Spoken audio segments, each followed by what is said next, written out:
उपराष्ट्रपति जगदीप धनखड़ के कथित तौर पर पक्षपातपूर्ण रवैये से नाराज विपक्ष ने पद के हटाने का प्रस्ताव लेने पर गंभीरता से विचार कर रहा है। सूत्रों के अनुसार विपक्ष उनके खिलाफ संविधान के अनुच्छेद 67 के तहत नोटिस दे सकता है।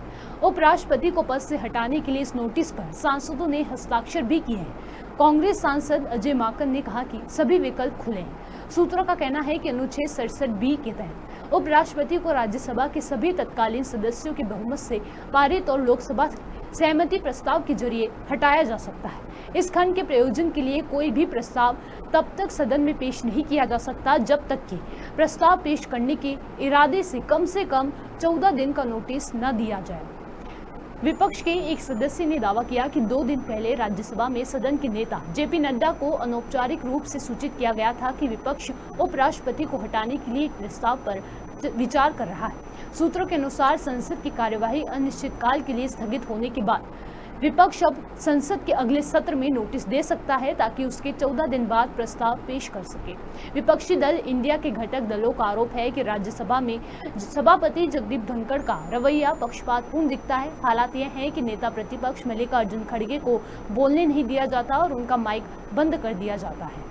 संसद भवन परिसर में मीडिया से बात करते हुए कांग्रेस सांसद अजय माकन और प्रमोद तिवारी ने कहा कि सदन के भीतर सरकार की तरफ से विपक्ष के आचरण के खिलाफ निंदा प्रस्ताव लाया जाना इस बात का परिणाम है कि सरकार का रवैया तानाशाही भरा है।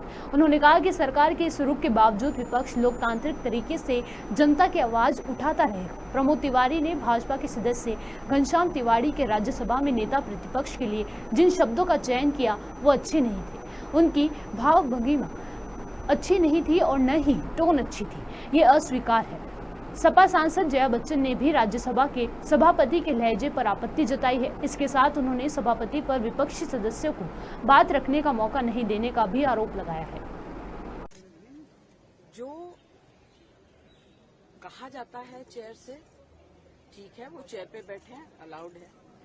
अगर वो चेयर से बाहर हैं तो वो भी आम एमपी की तरह हैं, वो हमारे अन्नदाता तो है नहीं। I objected to the tone used by the chair. We are not school children. We are all, and some of us are senior citizens. I was upset with the tone, and especially when LOP stood up to speak, he had switched off the mic. How can you do this? ये तो परंपरा के खिलाफ है। You have to allow the leader. Who is going to protect us? The leader of opposition. We are all together in opposition. If you are not going to allow him to speak, if he is not going to be heard in the House, then what are we doing? And on top of that, I mean, every time using words which are unparliamentary, which I don't want to say in front of all of you. You are a nuisance, बुद्धिहीन, ये सब शब्द जो है treasury bench वाले भी बोलते हैं। हाँ, he said you may be celebrity, I don't care. I'm not asking him to care. I'm saying I am a member of parliament. This is my fifth term. I know what I'm saying. Nobody has ever spoken the way it's being done nowadays in parliament. What is the problem? And so disrespectful to women. You are talking about promoting women. आगे आप लोग क्या करेंगे? आगे आप लोग क्या करेंगे और क्या मांग करेंगे? सुनिए, मैम, और आगे क्या करेंगे? What is the way forward? सुनिए, I need an apology. बस. From the chair. I need an apology for saying I don't care. He has to care. He's on the chair. He has to care. तब तक क्या रहेंगे? Ma'am, तब तक क्या करेंगे? अरे हमारे LOP जो हमको कहेंगे हम वही करेंगे। We are all together. हम इंडिपेंडेंट डिसीजन नहीं लेंगे।